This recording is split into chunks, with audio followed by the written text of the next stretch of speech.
Herculano Pires, Ciência Espírita e suas implicações terapêuticas.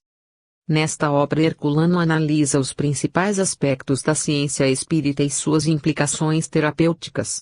O autor demonstra que a metodologia científica varia com o tempo, mas a ciência em si mesma é imutável, seu objetivo é um só, o conhecimento exato da realidade.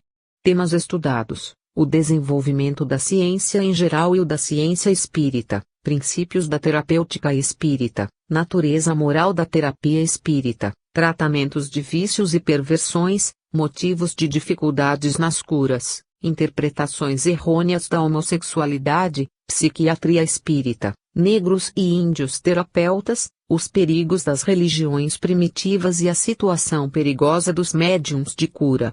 Para o Dr. Carlos Embaçaí, que sustentou a luta sem tréguas para esclarecimento dos problemas da ciência espírita, a partir de sua modesta fortaleza de Niterói, publicando uma série de livros em que respondeu a todas as críticas dos adversários, apresentando-lhes, com elegância e bom humor, todo o panorama das pesquisas científicas no mundo, as quais confirmaram as pesquisas de Kardec. Se Kardec não houvesse fundado, desenvolvido e propagado a ciência espírita, pela qual deu sua vida e seu gênio, nossa cultura não passaria de um ciscar de galinhas na crosta da terra. Nunca saberíamos, através de pesquisas psicológicas e físicas incessantemente repetidas, o que somos, qual o nosso destino e o que a morte representa no vir a ser da humanidade. Ele obrigou os mais famosos cientistas do século XIX a pôr de lado as suas preocupações com a matéria para descobrir e provar a existência do espírito, como aconteceu com William Crookes, Charles Richet, Alexandre Aksakoff, Oshorowitz, Friedrich Zollner e tantos outros, a enfrentar os fantasmas como Édipo enfrentou a esfinge. Em nosso século forçou Rini e MacDougall a desenvolver na parapsicologia as suas pesquisas, hoje vitoriosas em todo o mundo. Palavras do Dr. Urbano de Assis Xavier, na abertura do Congresso Espírita da Alta Paulista, em Marília, em maio de 1946. Esclarecimento. A filosofia espírita foi reconhecida pelo Instituto de França e figura no Dicionário Técnico da Filosofia, de Lalande. O reconhecimento da ciência espírita, em virtude de suas implicações gnoseológicas profundas, que provocaram uma revolução copérnica nas ciências, e por causa da fragmentação destas em diversas especificações, somente agora, com o desenvolvimento da parapsicologia, conseguiu o seu reconhecimento pelos grandes centros universitários do mundo. Somente os espíritos sistemáticos e as instituições dogmáticas, fora da área científica, ainda se opõem a esse reconhecimento, jogando pelos argumentos e não com fatos, portanto de maneira não científica. O desenvolvimento científico. A inquietação do mundo atual, na busca de novas soluções para os problemas humanos, abrange todos os setores de nossas atividades e teria necessariamente de afetar o meio espírita. Mas a nossa doutrina não é uma realidade entranhada nas estruturas atuais. É um arquétipo carregado de futuro, um vir a ser que se projeta precisamente no que ainda não é, na rota das aspirações em demanda. Confundi-la com as estruturas perentas deste momento de transição e querer sujeitá-la às normas e modelos do que já foi, é tentar prendê-la no círculo vicioso dos abortos culturais. O espiritismo, rejeitado pelo mundo agora agonizante, não é cúmplice nem herdeiro, mas vítima inocente desse mundo, como Jesus e o cristianismo foram no seu tempo. Se não tomarmos consciência dessa realidade histórica, com a lucidez necessária, não saberemos como sair do labirinto em que o Minotauro nos espera. O fio de Ariadne, da salvação, está nessa tomada de consciência. Na verdade, não é o fio mitológico, mas o fio racional das proposições doutrinárias de Kardec, limpidamente científicas. A prova disso ressalta aos olhos dos estudiosos e dos pesquisadores experientes, que não se deixam levar pelo sopro da vaidade em seus precários balões de ensaio. Porque a hora é propícia às inovações nefelibáticas do tipo de Rabelais. Para andar nas nuvens, os nefelibáticos não precisam mais de subir ao céu, basta-lhes tomar o elevador de um arranha-céu. Não podemos adaptar o espiritismo às exigências dos que negaram e negam a existência dos espíritos, aviltando o princípio inteligente e a razão nas correntes de Prometeu. A revelação espiritual veio pelo Espírito da Verdade, mas a ciência espírita, revelação humana, foi obra de Kardec. Ele mesmo proclamou essa distinção e se entregou de corpo e alma ao trabalho científico, sacrificial e único de elaboração da ciência admirável, que Descartes percebeu por antecipação em seus famosos sonhos premonitórios. Cientista, pedagogo, diretor de estudos da Universidade de França, médico e psicólogo, ele se serviu de sua experiência e seu saber onímodo para organizar a nova ciência, que se iniciara desdobrando as dimensões espaciais e humanas da Terra. Em meados do século XIX, às portas do grande avanço científico do século XX, os cientistas ainda não percebiam a sua total ignorância da estrutura real do planeta, de suas várias dimensões físicas e de sua população oculta. O peso esmagador da tradição teológica, com sua ciência infusa escorada na Bíblia judaica, vendava os olhos da ciência, que tinha de andar às cegas como a própria justiça humana. Essa ciência trôpega e bastarda, não obstante os seus pressupostos atrevidos, contava em seu seio com os pioneiros do futuro. À frente desses pioneiros se colocou Kardec, dotado de uma coragem assustadora, que lhe permitiu enfrentar com a insolência dos gênios todas as forças culturais da época. Graças à sua visão genial, o solitário da Rua dos Mártires conseguiu despertar os maiores cientistas do tempo para a realidade dos fenômenos espíritas, hoje estrategicamente chamados paranormais. Fundou a Sociedade Parisiense de Estudos Espíritas como entidade científica e não religiosa. Dedicou-se a pesquisas exaustivas e fundou a Revista Espírita para divulgação ampla e sistemática dos resultados dessas pesquisas. Sua coragem serviu de amparo e estímulo aos cientistas que, surpreendidos pela realidade dos fenômenos, fizeram os primeiros rasgos na cortina de trevas que cercava as mais imponentes instituições científicas. Foi para contestá-lo e estigmatizá-lo como inimigo das ciências, comparsa dos bruxos medievais, restaurador das superstições, que cientistas como Crookes, Chreniknotsing, Richet e outros resolveram atender aos apelos angustiados das academias e associações científicas.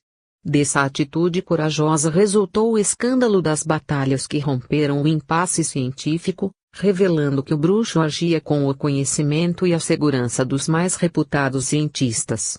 Era impossível desmenti-lo ou derrotá-lo. Kardec rompera definitivamente as barreiras dos pressupostos para afirmar em bases lógicas e experimentais os princípios da ciência admirável dos sonhos de Descartes e das previsões de Francis Bacon. A metodologia científica, minuciosa e mesquinha, desdobrou-se no campo do paranormal e aprofundou-se na pesquisa do inteligível com audácia platônica. Kardec não se perdeu, como Werner e Fechner, no sensível das pesquisas epidérmicas do limiar das sensações. Percebeu logo que os métodos não podiam ser aplicados a fenômenos extrafísicos e estabeleceu o princípio da adequação do método ao objeto. Quando alguns membros da Société Parisienne quiseram desviá-lo para a pesquisa biofísica das materializações, ele se recusou fazê-lo, alegando que essa tarefa cabia aos especialistas das ciências materiais. Os objetivos que perseguia eram psicológicos, por isso deu à Revue Spirit o subtítulo de Jornal de Estudos Psicológicos.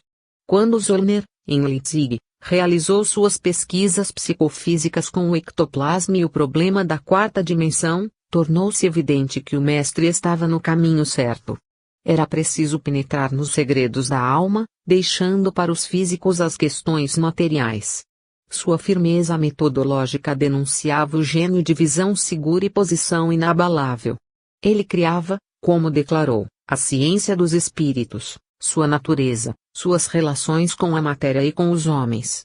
Se não foi colocado oficialmente entre os pioneiros da ciência, foi porque a sua posição era de rebeldia consciente e declarada contra o materialismo científico. Afirmava em seus escritos e palestras que os cientistas se empolgavam com o campo objetivo dos efeitos materiais, fugindo à pesquisa das causas profundas como o diabo fugia da cruz. Mais tarde Richetti, o fisiologista implacável, reconheceria o rigor das suas pesquisas, a firmeza da sua posição, sem as quais a ciência não se libertaria da poeira da terra. Kant lhe opunha a barreira de sua autoridade ao afirmar que a ciência só era possível no plano dialético. A proposição kantiana pesa até hoje na limitação das atividades científicas. Mas a audácia de Kardec o levou à vitória. Richetti observou, numa carta histórica a Ernesto Bosano, o grande metapsiquista italiano, que a posição kardeciana deste contrastava decisivamente com as teorias que atravancam o caminho da ciência. As teorias podem ser as mais brilhantes, como observou Bosano, mas não podem prevalecer contra a realidade dos fatos. E Lombroso, que combatera tenazmente a volta às superstições, acabaria se penitenciando do seu erro nas páginas da revista Luz e Ombra, de Milão. Os frutos da tremenda batalha kardeciana começavam a modificar a mentalidade científica temerosa dos absurdos teológicos. Kardec provara que as ciências não deviam temer os fantasmas, mas enfrentá-los e explicá-los. Nenhuma autoridade era mais elevada, para ele, do que a realidade dos fatos comprováveis pela experiência científica e objetiva das pesquisas. Os cientistas mais audaciosos aprenderam com ele a superar os condicionamentos do formalismo acadêmico e enfrentar o mundo como ele é. Richetti reconheceria, no Tratado de Metapsíquica, que Kardec jamais fizera uma afirmativa que não tivesse sido provada pelas pesquisas. O criador da ciência atual e de sua metodologia eficiente e eficaz, queiram ou não os alérgicos ao futuro, na expressão recente de Rémy Chauvin, foi precisamente Kardec, o homem do século XIX que revelou, numa batalha sem tréguas, estes dois princípios fundamentais da nossa mundividência. 1. A realidade é una e indivisível, firmada na unidade pitagórica que se revela na multiplicidade da década. 2. Tudo se encadeia no universo, sem solução de continuidade. Os que tentam fragmentar essa unidade orgânica estão presos às falíveis condições do sensório humano. No desenvolvimento atual das ciências, muitas cabeças gregas e troianas formularão novas, fascinantes e complexas teorias, mas só prevalecerão as que forem sancionadas pelas profecias fatais de Cassandra. O fatalismo, no caso, não decorre da natureza trágica das previsões, mas da comprovação dos fatos. A figura de Kardec continua suspensa sobre o panorama científico atual como orientador indispensável dos novos caminhos do conhecimento, na rota cósmica das constelações. Em recente congresso realizado em Moscou, provocado pelas controvérsias sobre a descoberta do corpo bioplásmico do homem, Kardec foi considerado como um racionalista francês do século XIX que antecipou diversas conquistas da tecnologia moderna. Nossos jornais noticiaram a realização desse congresso, mas os dados a respeito foram escassos. Pesava sobre o congresso a suspeição de atitudes que pudessem perturbar as relações entre a ciência soviética e os interesses básicos da ideologia fundamental do Estado. Na Romênia marxista a parapsicologia mudou de nome, passando a chamar-se psicotrônica, e isso com a finalidade declarada de aproximar das ciências paranormais os materialistas mais ferrenhos ou mais cautelosos, que não desejam ver-se envolvidos em complicações espíritas. Todos esses fatos provam que a ciência admirável elaborada pelo bruxo parisiense continua a pesar nas preocupações e no desenvolvimento da ciência atual, que avança inelutavelmente sobre o esquema científico de Kardec. Este é o fato mais significativo dos nossos dias, que os espíritas não podem ignorar. As próprias pesquisas da astronáutica têm seguido sem querer e sem saber o esquema de Kardec na Société Parisienne. Das comunicações mediúnicas de Mozart, Bernard Palissy, Georges e outras entidades, na Société, referindo-se à Lua, a Marte e Júpiter, até a remessa de homens à Lua e sondas soviéticas e norte-americanas a Marte e Júpiter mostram que o mapa das incursões possíveis foi decalcado, de maneira inconsciente, mas evidente, no mapa kardeciano. Além disso, as próprias descrições desses corpos celestes, feitas pelos espíritos comunicantes em Paris, que Kardec considerou com reservas, têm geralmente coincidido com os dados atuais das pesquisas astronáuticas. No tocante à Lua há um problema referente à sua posição na órbita em torno da Terra. Mas Kardec acentuou, no seu tempo, com o apoio do famoso astrônomo Flammarion, que os dados espirituais davam a única teoria existente na época sobre o problema. O esquema kardeciano não foi feito intencionalmente. Resultou de comunicações espirituais espontâneas, que Kardec recebeu com reservas, acentuando que esse fato não se enquadrava nas pesquisas da Société e eram recebidos como curiosidades significativas, sujeitas a confrontos futuros no processo de desenvolvimento das ciências. Também nessa atitude evidencia-se o critério científico de Kardec, interessado nos casos gratuitos, mas reservando a sua verificação real ao futuro. Aos que, na época, entusiasmados com essa possível revelação de problemas cósmicos, diziam a Kardec que as utopias de hoje se realizam no amanhã, Kardec respondia que deviam esperar a transformação das utopias em realidade para depois as aceitar. Os dados positivos, os fatos, a realidade evidente e a lógica de clareza meridiana eram os elementos preferenciais do seu trabalho. Suas obras nos mostram a limpidez clássica do pensamento francês. Era o mestre por excelência. Sua didática ressalta de toda a sua obra. Richelieu censurou a aparente facilidade com que aceitava a realidade dos fenômenos mediúnicos e da vida após a morte, mas acabou reconhecendo que ele nunca fizera uma só afirmação que não estivesse respaldada pelas pesquisas.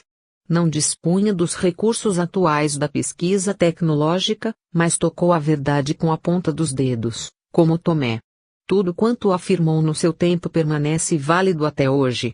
A instabilidade das hipóteses e das teorias científicas não existiu para ele. Os cientistas atuais não conseguiram abalar o edifício das suas conclusões.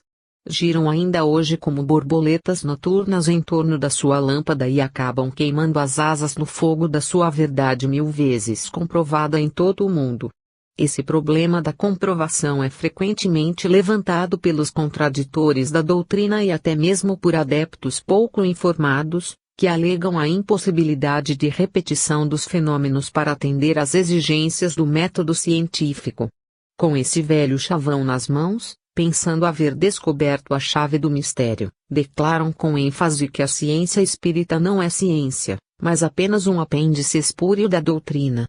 Com isso agridem a competência de Kardec e de todos os grandes cientistas que, desde o século passado até o presente, de Crookes a Rini, submeteram os fenômenos às formas possíveis de repetição. Basta a leitura das anotações de Kardec em obras póstumas, o episódio do seu encontro com o fenômeno das mesas girantes, para se ver a falácia dessa acusação. A impossibilidade de repetição dos fenômenos espíritas implicaria a impossibilidade da pesquisa. Todos os anos da pesquisa sistemática, minuciosa e exaustiva de Kardec, e os anos de pesquisa exemplar de Crookes, Notzing, Gibier, Ochorowicz, Aksakoff, Mies, Gelei e Osti, e assim por diante, são displicentemente atirados no baú das antiguidades estúpidas. Foi por essa e por outras que Richet escreveu o seu livro O Homem Estúpido. A repetição de experiências é medida corriqueira em qualquer pesquisa. Os que lançam mão dessa alegação para negar a existência da ciência espírita nos dão a prova gratuita da sua incapacidade para tratar do assunto. Houve interrupção no desenvolvimento da ciência espírita, alegam outros. Depois de Kardec ninguém mais pesquisou e os espíritas se entregaram a rememorar os feitos do passado. Se tivéssemos feito isso, simplesmente isso, já teríamos mantido viva a tradição doutrinária, vigorosamente apoiada em séries infindáveis de pesquisas mundiais, realizadas por nomes exponenciais das ciências. Mas a verdade é que não houve solução de continuidade na investigação, mas simples diversificação das experiências em várias áreas culturais, acompanhada de renovações metodológicas. A ciência espírita projetou-se em direções diversas, desdobrou-se em outras coordenadas e deu nascimento a outras ciências. Atacada por todos os lados, por todas as forças culturais da época, a ciência espírita firmou-se nos seus princípios e multiplicou os seus meios de comunicação. A escassez do elemento humano interessado na busca da realidade pura não lhe permitiu a expansão necessária. O homem terreno continua ainda apegado aos interesses imediatistas e aos seus preconceitos, à sua vaidade sem razão e sem sentido. São poucas as pessoas de mente aberta e coração sensível, nesta humanidade egoísta e voraz. Esses elementos compreensivos e abnegados nem sempre dispõem de condições culturais suficientes para enfrentar a luta contra as fascinações do seu próprio passado e dos insufladores de ideias confusas e perturbadoras no meio espírita e nas áreas adjacentes. Mas tudo isso faz parte da lenta e difícil evolução humana. Estamos ainda nos arrancando dos instintos animais, dos mecanismos condicionados pelos milênios do passado genésico. O panorama atual do mundo nos dá a medida exata do nosso atraso evolutivo. O contraste chocante entre os pesados lastros da barbárie e as aspirações renovadoras do futuro, geralmente desprovidos de recursos materiais para realizações concretas urgentes, revelam a densidade do nosso karma coletivo. A preguiça mental e a atração magnética do passado encarceradas em si mesmas mostram-se incapazes de um gesto de grandeza em favor de realizações urgentíssimas. Por isso a dor explode por toda a parte, em vagalhões enfurecidos. A dor aumentará, porque só ela pode arrancar os insensíveis de suas tocas. As leis da evolução são implacáveis e nada os deterá enquanto os homens não acordarem para o cumprimento dos seus deveres morais e espirituais. A ciência espírita está em nossas mãos e nos indica o roteiro a seguir. Mas nós a envolvemos em dúvidas e debates inúteis, ao invés de nos alistarmos em suas fileiras e de nos entregarmos generosamente ao seu estudo, à sua divulgação e à sua prática. Homens de recursos financeiros julgam-se agraciados por Deus para viverem à tripa forra, esquecidos das multidões de ignorantes, muitos deles ansiosos por elevação cultural, mas presos às grilhetas da chamada sociedade de consumo, que na verdade está consumindo o próprio planeta. Os privilégios sociais de uma ordem social estabelecida pela força e não pelo amor lhes dão a ilusão da graça divina. Desapareceram do mundo os antigos mecenas, que punham suas fortunas ao serviço da coletividade. Preferem socorrer os pobres com suas migalhas de sopas e assistências precárias, julgando que assim aumentam seu crédito nos bancos da eternidade. Não jogam com a caridade, mas com os cálculos de juros que não existem no além. São os novos vendilhões do templo, os cambistas da caridade fácil e supostamente rendosa.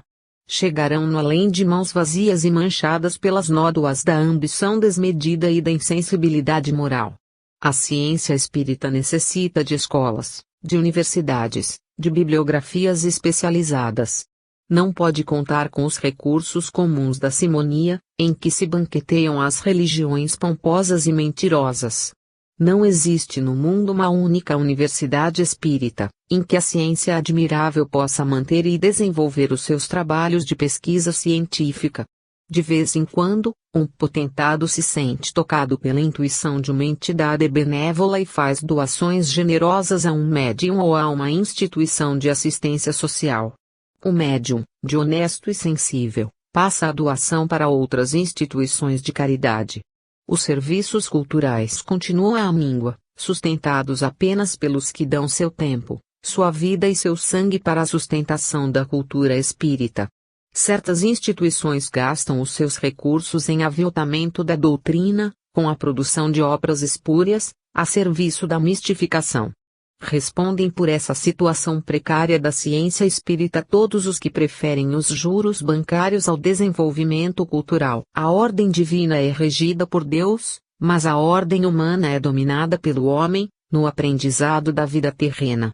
Se não conseguirmos despertar os homens para o urgente desenvolvimento da ciência espírita, nada mais teremos do que a cultura terrena em que vivemos, de olhos fechados para o alvorecer dos novos tempos. Não veremos o raiar da era cósmica, porque teremos voluntariamente enterrado a cabeça na areia, em pleno deserto, na hora das tempestades. E o que faremos, então, de nossos parcos conhecimentos, de nossa ignorância espiritual, ante a proliferação das universidades das subculturas materialistas? Coloquemos ainda, se possível, de maneira mais clara e objetiva esta situação. O Instituto Espírita de Educação, fundado em São Paulo pelo 2 Congresso Estadual de Educação Espírita, funcionou por alguns anos, tendo formado 3 turmas de ginasianos, com reconhecimento oficial. Está atualmente fechado 2, lutando para a conclusão do seu edifício no Itaim. Sofre essa interrupção altamente prejudicial por falta de recursos. O Clube dos Jornalistas Espíritas, com seus cursos de Espiritismo, Filosofia Espírita e Parapsicologia, depois de 20 anos de funcionamento, teve de fechar suas portas por falta de recursos. O Instituto de Cultura Espírita do Brasil, no Rio de Janeiro, mantém seu funcionamento com dificuldades, em local cedido por um centro espírita. Carece de recursos e só funciona graças à abnegação de Deolindo Amorim, seu fundador. Institutos estaduais que surgiram por sua inspiração lutam para subsistir. A revista Educação Espírita, única no mundo, lançada e sustentada heroicamente pelo editor Frederico Giannini, saiu de circulação por falta de recursos e de interesse do próprio professorado espírita. Seu estoque de edições lançadas, 6 volumes, dorme o sono da inocência na editora cultural espírita, Edicel. A coleção científica dessa editora, iniciada com a edição de obras espíritas clássicas, continua lutando com insuperáveis dificuldades. As faculdades espíritas de Marília, Franca e outras cidades lutam para sobreviver. Todas as iniciativas culturais espíritas não conseguem desenvolver-se por falta de apoio e de recursos financeiros. A editora Paideia, organizada por 3 acionistas, para a divulgação cultural espírita, luta para se firmar, retendo várias obras por falta de recursos para lançá-las. Os acionistas não percebem dividendos, que revertem para o capital de giro da editora, que não tem funcionários remunerados. A Revista Espírita, de Kardec, 12 volumes, editada pela Edicel, vai pingando nas vendas individuais, sem recursos para uma divulgação mais ampla e efetiva. As tentativas de fundação do Instituto de Cultura Espírita de São Paulo fracassaram. Esse panorama estadual, desolador, no estado mais rico da federação, reflete-se em todo o Brasil, considerado como a nação mais espírita do mundo. A Biblioteca Espírita, fundada por José Dias, franqueada ao público para leituras e consultas, num andar da Rua 24 de Maio, morreu com a morte súbita do fundador abnegado. Quais são os motivos dessa situação calamitosa? Unicamente a falta de compreensão e interesse dos homens de recursos que não se sensibilizam com as iniciativas culturais espíritas. Se a ciência espírita não se desenvolve entre nós, a culpa é exclusivamente dos homens de recursos, que preferem endereçar suas contribuições para as obras assistenciais, com os olhos voltados para a conquista de um pedaço do céu depois da morte. Além disso, o próprio público espírita mostra-se alheio aos interesses superiores do desenvolvimento da cultura espírita, não se interessando pelas publicações culturais, dando preferência aos impressos avulsos de mensagens gratuitas para distribuição nos centros. Temos assim uma situação calamitosa, em que o aspecto cultural da doutrina, e particularmente o seu aspecto científico, estruturado na ciência espírita, com a mais brilhante tradição, vê-se relegado, como se nada representasse nessa fase de transição, em que todos os espíritas conscientes da importância da ciência espírita deviam empenhar-se em lhe assegurar as possibilidades de desenvolvimento. Enganam-se os que pensam que tudo virá do alto. O trabalho é nosso, dos homens pobres ou ricos, de todos os que se beneficiaram com os recursos da compreensão espírita em suas vidas passageiras. Ao invés de se preocuparem com o progresso da ciência espírita, que modificará o mundo, os espíritas se apegam às suas instituições particulares, como os vigários às suas igrejas e sacristias, pensando que isso lhes basta no cumprimento dos seus deveres espirituais. O tempo voa, As exigências de uma reformulação dos conceitos humanos sobre a vida e a morte são simplesmente olvidados. Temos de criar a Universidade Espírita, onde a ciência espírita poderá desenvolver-se suficientemente para termos e ampliarmos os benefícios da cultura espírita no mundo. Só a cultura espírita efetivada nas instituições culturais superiores poderá nos franquear os portais da era cósmica. Desenvolvimento da ciência espírita. É cada vez maior o número de pessoas que recorrem às instituições espíritas suplicando ajuda para si mesmas ou para parentes e amigos que se entregam a viciações e perversões de toda espécie. Na sua humildade muitas vezes simplória, alimentada racionalmente pelos princípios doutrinários, os dirigentes de centros e grupos espíritas fazem o que podem, servindo-se dos recursos naturais da prece, do passe e das sessões mediúnicas.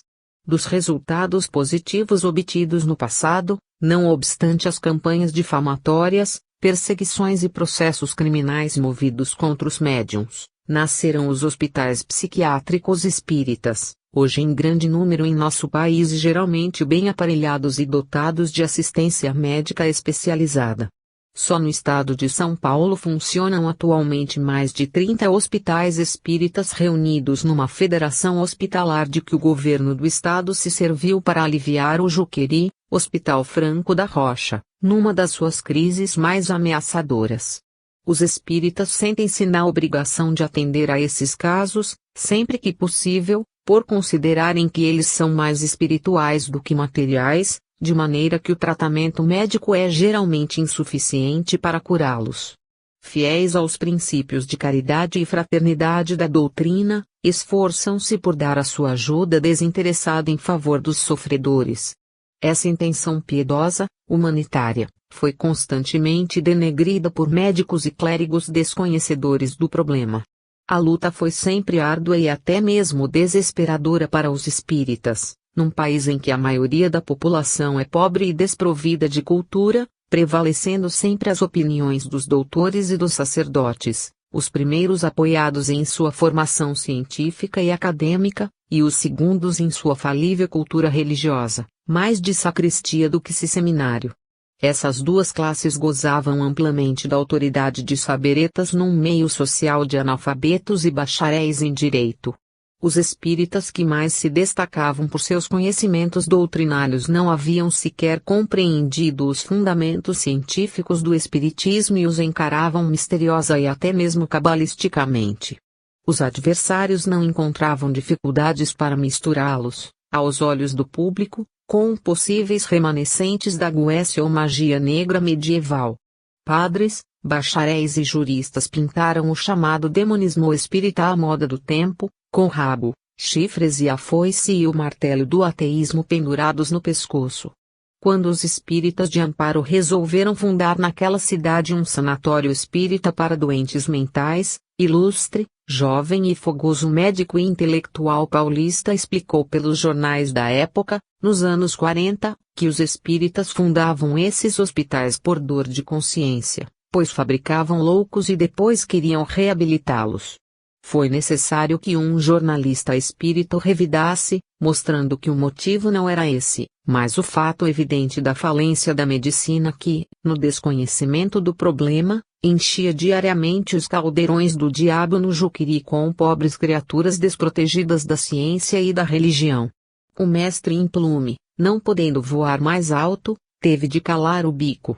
Logo mais, o médium Arigó, que por sinal ainda era católico e fazia milagres ao invés de produzir fenômenos, foi atacado brutalmente por uma série de artigos publicados em jornal de grande circulação por um médico que não chegara a ver o médium e diagnosticava à distância a sua loucura, e por famoso professor universitário que o apoiava, alegando que Arigó operava sob a ação alucinatória do café, que bebia em excesso. Os cientistas norte-americanos salvaram o médium já então condenado à prisão, vindo a São Paulo e expondo, no auditório do Museu de Arte Moderna, perante convidados ilustres, os motivos científicos de seu interesse pelo médium. Apesar disso, Arigó acabou sendo preso e só foi libertado por uma decisão do Supremo Tribunal, ante o prestígio dos nomes dos cientistas, pertencentes a famosas universidades dos Estados Unidos, cujos pareceres foram divulgados nos diários associados e em todo o Brasil. Mas isso não impediu que o padre Quevedo prosseguisse com suas arruaças contra o médium e o espiritismo, no bom estilo de toureiro que, de capa e espada, desafiava as aspas da verdade na imprensa e na televisão com rendosa propaganda gratuita de seus cursos de pseudoparapsicologia MAD em Madrid. A moda pegou e o Brasil se encheu de pseudoparapsicólogos que brotavam do chão como as heresias no tempo de Tertuliano. Ainda hoje continua a floração desses cogumelos por todo o país. Cursos e escolas semeiam diplomas da ciência de Rini e McDougall à margem da lei e das áreas educacionais oficialmente autorizadas. Esse panorama surrealista é responsável pelo atraso em que nos defrontamos no campo dos estudos e das pesquisas dos fenômenos paranormais no Brasil. O Instituto Paulista de Parapsicologia, fundado por cientistas, médicos, psicólogos, estudantes de medicina, atualmente já médicos famosos, não vingou, ante a avalanche de aproveitadores que o invadiram, levando seus diretores a fechá-lo, por esse motivo e pelo total desinteresse das nossas universidades, temerosas do pandemônio que se avolumava. Tivemos de voltar à estaca zero. Ninguém, nem mesmo os governos, tiveram coragem de pôr a mão na cumbuca, proporcionando recursos ao Instituto para a montagem de seu laboratório. Nas vésperas da era cósmica, preferimos o gesto cômico, supinamente burlesco, de lavar as mãos na bacia de Pilatos e deixar o problema no campo da charlatanice. Os espíritas continuam, num clima de maiores esperanças mundiais nesse terreno, com o avanço espantoso das pesquisas parapsicológicas nos Estados Unidos e na URSS, a socorrer no Brasil as vítimas de perturbações mentais e psíquicas, em seus centros de trabalho permanente e gratuito. A eficácia de seus métodos simples, desprovidos dos recursos tecnológicos da atualidade, são evidentes, mas não constam de comprovações estatísticas. Não há recursos nem tempo para o luxo das avaliações estatísticas. Mas a verdade salta aos olhos, brilha nos lares beneficiados por dedicações anônimas. Já é tempo de acordarmos para a constatação desse fato. O Brasil avançou culturalmente entre os anos 30 e 60, com a descentralização do ensino superior e a criação de faculdades de filosofia, ciências e letras por toda a sua extensão. Nem mesmo o interregno das agitações políticas e militares conseguiu perturbar esse desenvolvimento. Demos a prova decisiva da nossa preferência pela paz, a ordem e o progresso. Mas o meio espírita, infenso às agitações e inquietações políticas, deixou-se embalar pelas canções de ninar das mensagens mediúnicas piedosas, dos relatos curiosos da vida após a morte, nas pregações mediúnicas incessantes sobre a caridade, a humildade, o amor ao próximo, a moral evangélica, a preparação de todos para a migração a mundos superiores e assim por diante. Desenvolveu-se um curioso processo de alienação religiosa que nem mesmo nas sacristias se processava.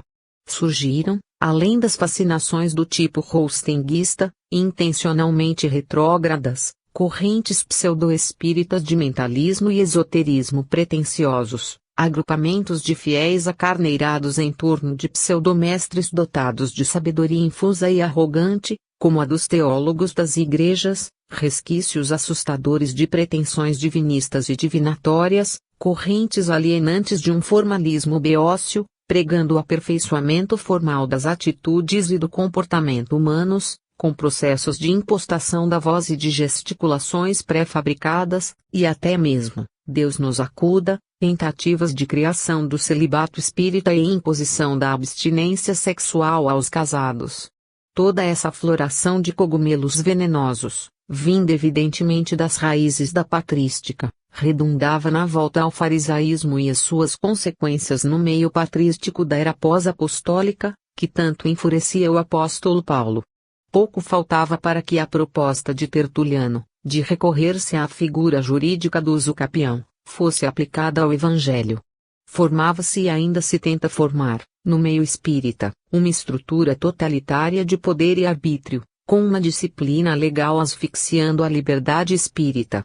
Ao mesmo tempo, a terapia espírita, nascida humildemente da prece e da imposição das mãos aos doentes, segundo o ensino e o exemplo de Jesus, era transformada em ritos complicados e pretensiosos, aplicados por médiuns diplomados pelas federações. Até mesmo as práticas do confessionário foram estabelecidas em várias instituições, a partir do manda-chuva, que agia com rigorosa disciplina paramilitar.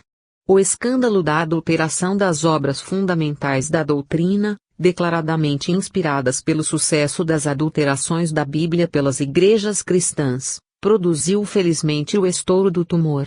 Alguém tivera coragem de usar o bisturi na hora precisa, mostrando a profundidade do processo infeccioso, definindo e localizando os focos da infecção na corroída e orgulhosa estrutura do movimento espírita. Restabelecia-se a verdade e reanimava-se o corpo doente e minado pelas trevas. As áreas não contaminadas pela infecção reagiam de todos os lados e os vencidos pela fascinação começavam a sentir os primeiros abalos da consciência. Encerrava-se o ciclo perigoso das infiltrações malignas e os que não haviam cedido ao autoritarismo dos falsos mestres e mentores experimentavam a alegria da volta ao bom senso kardeciano. A terapia espírita começava lentamente a recuperar-se em sua simplicidade e pureza. O prestígio do passe espírita, desprovido de encenações espúrias e pretensiosas, restabelecia-se nos grupos não contaminados. Jesus aplacara o temporal como num gesto de piedade. O farisaísmo tem suas raízes nas entranhas animais do homem, de onde brotam os instintos primitivos, perturbando a mente e envenenando o coração. Os cristãos primitivos foram levados à loucura de se julgarem puros e santos, como vemos nas epístolas ardentes de Paulo, reprimindo os núcleos desvairados. No meio espírita domesticado por incessantes mensagens padrescas, algumas instituições doutrinárias chegaram a proclamar-se donas exclusivas da verdade. Um enviado dos anjos fez-se oráculo dos novos tempos, por conta própria, e a autodenominada Casa Máter do Espiritismo no Brasil ampliou a sua orgulhosa e falsa pretensão, cortando do seu título autoconcedido a expressão do Brasil, tornando-se, com essa simples operação, a Casa Máter do Espiritismo no mundo. Com essa manobra as trevas cortavam a possibilidade de uma estruturação mundial do movimento espírita 3. O movimento brasileiro fechava-se a si mesmo e poderia restabelecer entre nós o Templo de Jerusalém com seu rabinato exclusivista. A reação de André Dumas, na França, da Confederação Espírita Pan-Americana da Argentina, da própria Federação Argentina, da Venezuela e de intelectuais espíritas como Humberto Mariotti, Roberto Forcade e outros mostrou o alcance dessa manobra. Que esse triste exemplo dos descaminhos a que o farisaísmo pode levar-nos sirva para acordar o bom senso dos desprevenidos. A terapia espírita não terá eficácia se não pudermos aplicá-la a nós mesmos e ao nosso movimento doutrinário. Sem uma base de convicção firme e de fidelidade à obra de Kardec não poderemos curar-nos a nós mesmos, quanto mais aos outros. Princípios da terapêutica espírita. A terapêutica espírita se funda na concepção do universo como estrutura unitária e infinita. Tudo se encadeia no universo, como ensina Kardec. Dessa maneira, há uma constante relação de todas as coisas e todos os seres no universo infinito. Essa estrutura inimaginável encerra tudo em si mesma e por isso todos os recursos de que necessita estão nela mesma. Cada partícula do universo reflete o todo e é formada à semelhança do todo. Esse princípio de similaridade universal supera as nossas concepções e as nossas percepções fragmentárias. Foi da intuição natural da similaridade que surgiu a magia, como primeira tentativa de conquista e domínio, pelo homem, das energias da natureza. A magia das selvas, na sua simplicidade elementar, encerrava em potência toda a atualização futura. O homem primitivo percebeu a semelhança das coisas e dos seres nas suas experiências do mundo. Seu mundo era um fragmento do universo e, para ele, não tinha limites. Na sua intuição globalizante, pois toda intuição é uma percepção global, começou a conquista do real pela conquista progressiva das coisas e seres semelhantes. Para atingir o pássaro no ar precisava de um instrumento voador e fez a flecha. Para curar uma ferida produzida pelo espinho de uma planta, recorreu ao suco de suas folhas. Para saciar os seus impulsos sexuais devia conquistar a mulher. Dessa satisfação nascia um novo ser, semelhante a ambos. A dialética da vida se insinuava naturalmente em sua consciência fragmentária, ligando os fatos entre si e desenvolvendo-lhe o tirocínio. Este o levaria às conquistas subsequentes, infundindo-lhe o sentimento do mundo, na fusão da mente com a afetividade. Nessa fusão temos o homem ligado à terra pela similitude de seus interesses vitais, e ao mesmo tempo atraído ao céu pelo despertar de seus impulsos de transcendência. Por isso, desde as inscrições rupestres nas cavernas até as mais altas civilizações do Oriente e do Ocidente, o homem teve sempre a ideia de Deus em seu íntimo e em suas manifestações em busca da sociabilidade. A magia simpatética das selvas impregnara as religiões nascidas dessa dupla fonte, marcadas até hoje pelo impulso da lei de adoração a Deus. Com os pés enraizados na terra do mundo, ele voltará sempre para a luz, o fogo e a chuva que o alimentam e estimulam em suas atividades criadoras. O sentimento do mundo é a confirmação sincrética de suas percepções sensoriais e de sua intuição extrasensorial do todo como unidade. O estranho episódio da cura pelo pó de múmia, na história da medicina, quando as múmias se esgotaram nas escavações do Egito e os terapeutas mágicos passaram a produzir múmias artificiais para os doentes, revela a que intensidade chegou a ligação do homem com a terra. A múmia representava ao mesmo tempo o homem e a terra, encerrando, portanto, os poderes curadores da natureza humana e os do solo, em cujas entranhas esses poderes se fundiam sob a ação misteriosa do tempo. Dessa mitologia aparentemente absurda nascera em tempos remotos, curtido pelo sentimento do mundo, o sentimento da fraternidade humana, da possibilidade das ações fluídicas entre os corpos dos homens vivos. Jesus empregaria então os seus poderes espirituais na transmissão das energias vitais do terapeuta ao doente, através do rito da imposição das mãos, que marcaria todo o período de desenvolvimento do cristianismo até o século XIX, em que Kardec reavivaria essa prática antiquíssima em plena era científica. Tinham razão os que temiam o restabelecimento das superstições do passado remoto, sem conhecer, e portanto sem levar em conta, os princípios renovadores da concepção espírita do mundo. Eram realmente as velhas superstições que renasciam, mas pelas mãos de um cientista que as depurava de sua ganga de milênios para extrair-lhes apenas a essência. Kardec anunciou que, no seu tempo, com o advento da revelação espírita, divina, pelas manifestações espirituais, e humana, pela elaboração científica dos homens, os erros do passado se transformariam em verdades. Esse é um exemplo das transformações previstas. Os erros de interpretação de um passado obscuro tornaram-se acertos ante as investigações do homem moderno. Assim podemos afirmar que o primeiro princípio da terapêutica espírita é de origem telúrica, fundado na realidade objetiva de um dos mais curiosos e intrigantes episódios da história da medicina, a volta à natureza, que Rousseau pregou na educação, ironizado por Voltaire. Kardec efetivou, como pesquisador científico e médico, professor e diretor de estudos na Universidade de França. Ao seu lado, o Dr. Demeure, em sua clínica de Paris, dava a Kardec a sua assistência de observador e pesquisador dos efeitos curativos da nova terapêutica. Os médicos modernos tomaram o lugar de Voltaire no caso de Kardec, entendendo que Kardec desejava que o homem voltasse a andar de quatro, como dissera Voltaire sobre a revolução educacional de Rousseau. Não perceberam que essa volta à natureza não se referia às selvas, mas à natureza humana desfigurada pelos artificialismos da civilização. Se o objetivo pedagógico de Rousseau era psicológico e ético, principalmente ético, o de Kardec era também da mesma dupla natureza, abrangendo ao mesmo tempo a psicologia e a ética, duas coordenadas históricas e científicas a balizarem as transformações evolutivas dos tempos modernos. Podemos enunciar o primeiro princípio da terapêutica espírita da seguinte maneira: 1. A cura das doenças depende da ação natural das energias conjugadas do homem e da terra, psicológicas e misológicas, na reconstituição do equilíbrio das energias naturais do doente. Os demais princípios podem ser definidos na sequência abaixo. 2. A renovação de energias depende da ação conjugada dos espíritos terapeutas com o médium curador, que se põe à disposição dos espíritos para a transmissão dos fluidos energéticos através da prece e do passe.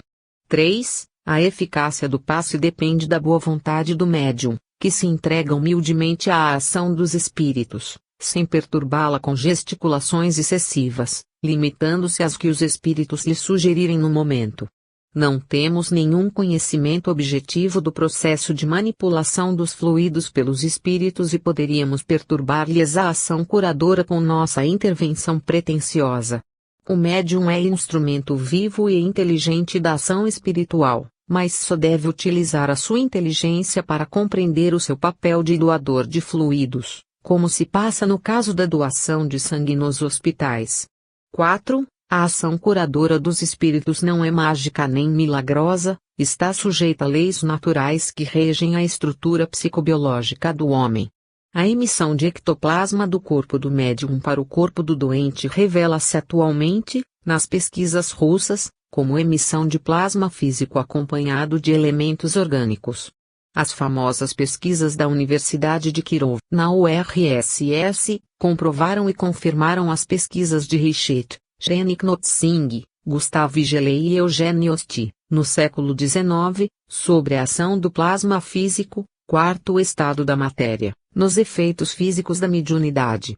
Na teoria do perispírito, Kardec já havia também, com grande antecedência, constatado a importância da relação espírito-matéria nesses processos. 5. Nos casos de cura à distância, sem a presença do médium, a eficácia depende das condições psicofísicas do doente, que permitem a colaboração do seu próprio organismo nas elaborações fluídicas do plasma, em conjugação com as energias espirituais dos espíritos terapeutas. Kardec considerava o perispírito como organismo semimaterial. Frederic Miers estudou a atividade da mente supraliminar, consciente, e subliminar, inconsciente, em todos esses processos então considerados como misteriosos. 6. As chamadas operações espirituais, hoje paranormais, podem realizar-se por intervenção física do médium, dominado pelo espírito que dele se serve por influenciação mediúnica no transe hipnótico. Mas a simples ação mental do médium pode produzir efeitos físicos no paciente, como Rini provou nas suas experiências com animais. Rini resumiu os resultados de suas pesquisas no seguinte princípio: a mente, que não é física, age por vias não físicas sobre a matéria. Swall, Carrington e outros verificaram que as atividades internas do organismo animal e humano, funções vegetativas e correlatas, são controladas por ação mental sobre o sistema nervoso, vascular e muscular. A teoria do dinamismo psíquico inconsciente de Geley se desenvolve nesse mesmo sentido.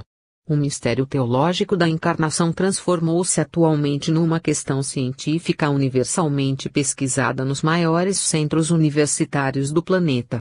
A terapia espírita está hoje respaldada pelas mais recentes e avançadas descobertas científicas. Os que pretendem rejeitá-la com argumentos se esquecem de que os problemas da ciência só podem ser resolvidos por meio de pesquisas e provas. Maldições e anátemas desvalorizaram-se totalmente num processo inflacionário de 2 milênios. Não era sem razão a luta cruenta da Igreja contra o desenvolvimento científico. Ela se defendeu ferozmente do atrevimento dos cientistas porque agia sob a compulsão violenta do instinto de conservação. Mas a favor da ciência estavam as leis irresistíveis da evolução. A era científica nasceu ensanguentada dos calabouços medievais em que os mártires do progresso sofriam nas mãos dos inquisidores, à espera das fogueiras divinas em que seriam purificados. A ciência avançou, apesar de tudo, derrotando os terroristas da magia negra, da antiga e temível Goécia que os próprios clérigos empregavam em suas lutas de política intestina. Coube ao coronel Albert de Rochas, diretor do Instituto Politécnico de Paris, pesquisar em laboratório os possíveis efeitos da magia negra, demonstrando o engano dos que a consideravam dotada de poder diabólico. O desprestígio da superstição permitiu aos médiuns, hoje chamados sujeitos paranormais, nem anormais, nem patológicos, nem diabólicos, transformarem-se nos instrumentos humanos da investigação científica das potencialidades da criatura humana. Atualmente a própria Igreja dispõe de organismos de pesquisa dos fenômenos que antes considerava como estigmas infamantes da maldição divina. Quando a Academia de França reconheceu a realidade do magnetismo e seu interesse científico, mas mudando-lhe o nome para hipnotismo, Kardec escreveu um artigo sobre o fato na Revista Espírita, lembrando que o magnetismo cansara de bater à porta da Academia, sendo sempre enxotado. Por fim resolvera mudar de nome e entrar na casa pela porta dos fundos, sendo então recebido e aclamado pelos cientistas. O mesmo acontece agora com o Espiritismo, que, sendo batizado na Universidade de Duke com o nome de Parapsicologia, teve entrada franca e entusiástica na URSS e no Vaticano. Na verdade, a parapsicologia, com roupa nova, linguagem grega e seguindo as pegadas de Kardec, para atingir os seus mesmos objetivos, nada ofereceu de novo ao mundo atual além de sua roupagem tecnológica. Prestou, assim mesmo, um grande serviço ao mundo materialão, conseguindo despertar-lhe o interesse pelos problemas espirituais. Os materialistas e os religiosos formalistas tinham medo dos espíritos. Rini conseguiu mostrar-lhes, por meios estatísticos, que todos somos espíritos. O medo se foi e com ele a ilusão da matéria desfeita na poeira atômica da nova física. Natureza moral da terapia espírita. Kardec adverte quanto às relações da moralidade do médium com a sua mediunidade. Considerada em si mesma como um campo de produção fenomênica, a mediunidade independe da moralidade. Mas considerada como um instrumento cognitivo, ou seja, como meio de conhecimento, a mediunidade depende estritamente da moralidade. Sacerdotes e religiosos de várias seitas aproveitaram-se dessa declaração de Kardec para acusar o espiritismo de doutrina sem moral. Revelavam com isso apoucada inteligência e falta de moral. Essa observação de Kardec comprovou-se amplamente nas pesquisas espíritas e das sociedades de pesquisas psíquicas da Europa e da América. A tese é límpida e precisa. Os fenômenos mediúnicos, como os fenômenos físicos, independem da moral do médium ou do físico. O químico de vida moral mais condenável produz as suas reações químicas em laboratório sem pensar na moral. Mas quando se trata da busca da verdade ou de processos de cura, a mediunidade divorciada da moralidade não serve, tornando-se mesmo perigosa. A eficácia da terapia espírita depende da inteireza moral do médium que lhe serve de instrumento. Esse é um problema de relações humanas no plano das sintonias espirituais. Desejando acelerar o trabalho de ordenação da doutrina, na codificação no qual trabalhava apenas com as meninas Boldin, Kardec pensou em utilizar-se da boa vontade de um médium seu conhecido, mas o seu orientador espiritual o advertiu de que esse médium não tinha condições morais para o trabalho, acrescentando: a verdade não pode falar pela boca da mentira. Desse episódio, bem como dos princípios morais da doutrina, ampla e minuciosamente explanados na codificação, nunca se lembraram nem se lembram os clérigos e materialistas acusadores da suposta moralidade espírita. Basta isso para mostrar a debilidade moral desses acusadores. Na terapêutica espírita, como nas investigações científicas da mediunidade, a exigência da moral é de importância básica. As constantes denúncias de fraudes mediúnicas nas pesquisas decorrem da falta de escrúpulo dos pesquisadores na escolha de seus instrumentos mediúnicos, no tocante às exigências morais. No caso de médiuns realmente moralizados, as denúncias de fraudes são geralmente fraudulentas. Costuma-se citar o caso do médium escocês Daniel Douglas Home, que produzia os fenômenos mais espantosos, como a sua própria levitação e materializações sucessivas, e contra o qual só houve acusações sem base nem sentido. A famosa médium Ana Prado, no Pará, cruelmente combatida e caluniada por um clérigo fanático, saiu ilesa de todas as invencionices como Anésio Siqueira, Urbano de Assis Xavier, Luiz Parigotti de Souza e tantos outros mantiveram-se sempre incólumes de acusações dessa espécie, defendidos por seu comportamento moral, que lhes garantia permanente proteção das entidades espirituais superiores. A moral do médium é o seu escudo em todas as circunstâncias.